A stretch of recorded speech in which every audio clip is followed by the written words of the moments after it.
Siswa di Labuhan Batu Selatan yang sempat putus sekolah karena malu tak mampu bayar iuran rekreasi, kini kembali melanjutkan pendidikan.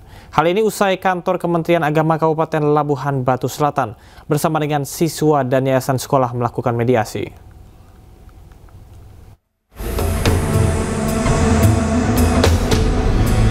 Kementerian Agama Kabupaten Labuhan Batu Selatan memanggil pihak MTS Darul Muhsinin usai video viral siswi putus sekolah karena malu sering ditagih uang rekreasi sebesar Rp350.000.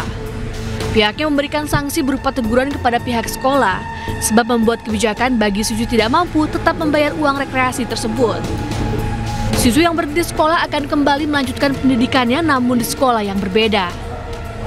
Ya, sebagai pelaksanaan Kementerian Agama, Busel kan berusaha sekuat tenaga dengan biaya kami akan gotong royong di Kemenak ini untuk membiayai anak kita intermediate supaya bisa lanjut sekolahnya minimal sepanjang menamatkan MTS ini. Lanjut sekolah, pindah ke Arasid ke Marwandia. Ya, alhamdulillah dia tetap lanjut sekolah. Di sini pihak sekolah mengucapkan selamatlah untuk Mutia, mudah-mudahan kedepannya menjadi anak yang sukses. Dan juga kami pihak sekolah minta maaf apabila ada berita-berita yang kemarin itu. Kami dari pihak sekolah mohon izin maaf, mudah-mudahan ini menjadi pelajaran buat kita semua khususnya pendidikan di Labu Selatan. Sebelumnya viral siswi kelas 7 berinisial M yang bersekolah di Kecamatan Seikanan, Labuhan Batu Selatan, Sumatera Utara memilih berhenti dari sekolahnya karena malu sering ditagih uang rekreasi sebesar Rp350.000 yang belum dibayarkan. Saat itu ia tak ikut pergi rekreasi, namun sang guru selalu menagihnya. Siswi tersebut sempat mencicil sebagian dari total Rp480.000 karena orang tua tak sanggup untuk membayar kekurangannya sebesar Rp350.000. Ia pun memilih putus sekolah. Kini Komisi Perlindungan Anak Kabupaten Labuhan Batu Selatan memberikan pendampingan kepada siswi tersebut. Dari Labuhan Batu Selatan, Sumatera Utara, Randi Kurniawan, iNews melaporkan. Terima kasih Anda masih di iNews Malam bersama saya Camar Haenda. Kita ke informasi lainnya, pemirsa. Keberadaan sonhorek masih menimbulkan polemik di tengah masyarakat. MUI pun mengeluarkan fatwa haram dan meminta pemerintah lebih aktif mencegah kegiatan sonhorek.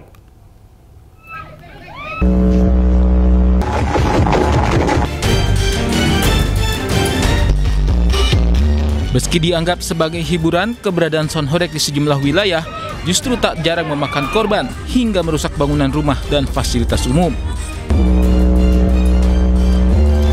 Di Bondowoso, Jawa Timur, tumpukan sonhorek setinggi 5 meter tiba-tiba tersangkut pohon dan terjatuh hingga menimpa sejumlah anak yang berada tepat di belakang iring-iringan. Akibatnya sejumlah anak-anak mengalami luka.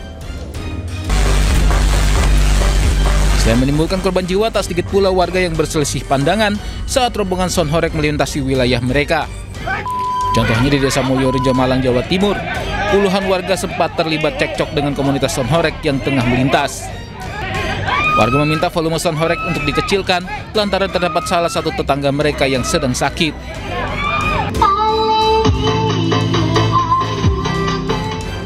Polbik sonhorek memunculkan fatwa haram dari MUI. MUI meminta pemerintah untuk lebih aktif dalam mencegah kegiatan sonhorek karena dinilai mengganggu kenyamanan dan ketertiban umum. Kekuatan suara yang dikeluarkan oleh sonhorek itu berdampak nyata terkait dengan kesehatan seseorang. Kemudian yang kedua juga berdampak kepada kerusakan lingkungan, ya. Kita bisa lihat ada rumah yang rusak, kaca yang pecah karena getaran suara yang begitu dahsyat. Sebelumnya, MUI Jatim dan Pondok Pesantren Besuk di Kabupaten Pasuruan juga mengeluarkan fatwa haram sonhorek. Keputusan ini diambil bukan semata karena bisiknya suara, tetapi karena konteks dan dampak sosial yang melekat pada praktik sonhorek. Tim Liputan iNews melaporkan. Meski didemo pelaku wisata dan ditentang sejumlah wali kota dan bupati di Jawa Barat, Dede Mulyadi tetap tak akan cabut larangan study tour sekolah. Gubernur Jawa Barat tersebut beralasan bahwa anak sekolah tidak boleh menjadi objek ekonomi.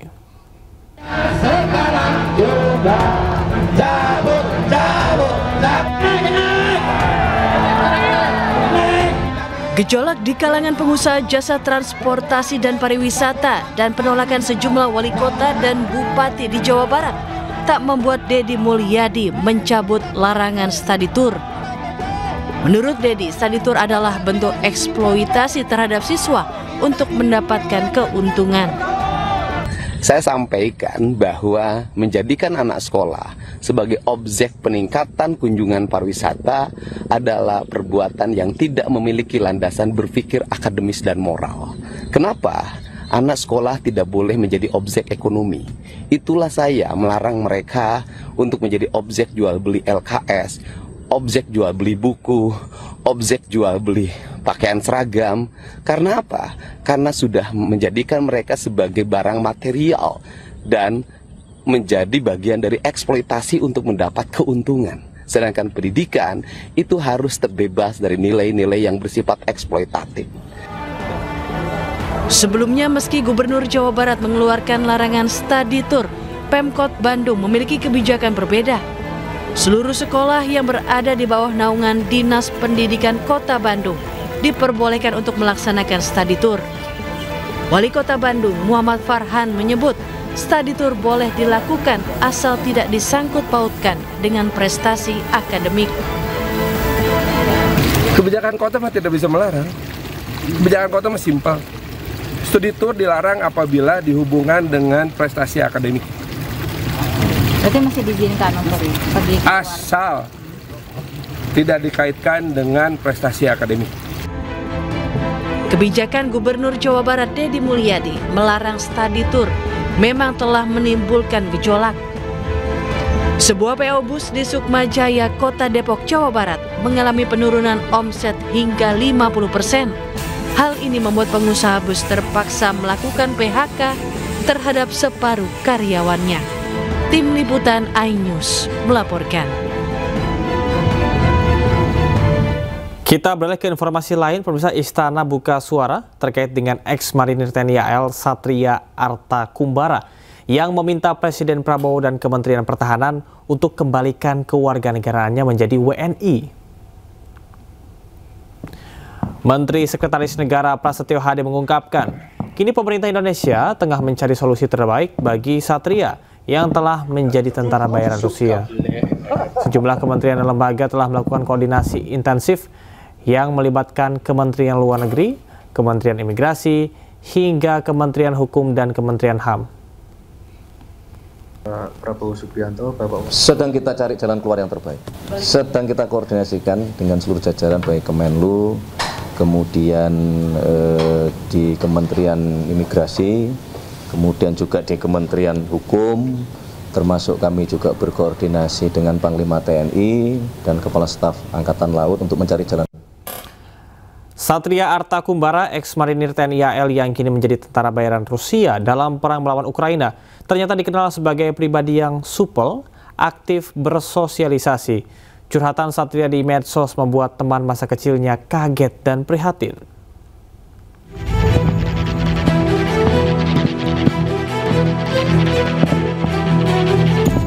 Beredarnya video Satria Arta Kumbara yang curhat meminta agar bisa dipulangkan ke Indonesia membuat kaget bangun teman kecil Satria Kumbara. Pria yang sehari-hari berprofesi sebagai juru parkir di kawasan pertokoan di Ambarawa, Kabupaten Semarang, Jawa Tengah ini mengaku dekat dengan Satria karena selalu bersama sejak kecil. Menurut Bangun, Satria memiliki disiplin yang cukup kuat dan bercita-cita menjadi seorang tentara. Bangun tak mengetahui jika sahabat kecilnya itu kini menjadi tentara bayaran dan ikut terlibat dalam konflik bersenjata antara Rusia dengan Ukraina. Ia hanya berharap Satria bisa pulang ke Indonesia dan berkumpul bersama keluarganya. Katanya sekarang jadi tentara bayaran di Ukraina. Terus Satria kecil itu seperti apa? Kalau Satria masa kecilnya enak sih, bergaul, mudah bergaul, supel, setia kawan. Gimana ya? Kalau dia sendiri juga baik sih. Kalau saya berharap itu semoga dia bisa pulang ke Indonesia. Entah setelah pulang itu mau apa, diapakan itu sama pihak sana, yang penting dia bisa pulang ke Indonesia. Mohon izin Bapak Presiden Republik Indonesia, Bapak Prabowo Subianto, Bapak Wakil Presiden Satria Arta Kumbara merupakan mantan anggota Korps Marinir TNI AL dengan pangkat terakhir Serda. Satria tercatat melakukan desersi pada 13 Juni 2022 dan dipecat dari dinas militer pada 6 April 2023 melalui putusan pengadilan militer. Dari Kabupaten Semarang, Jawa Tengah, Lurisa Lulu, iNews melaporkan.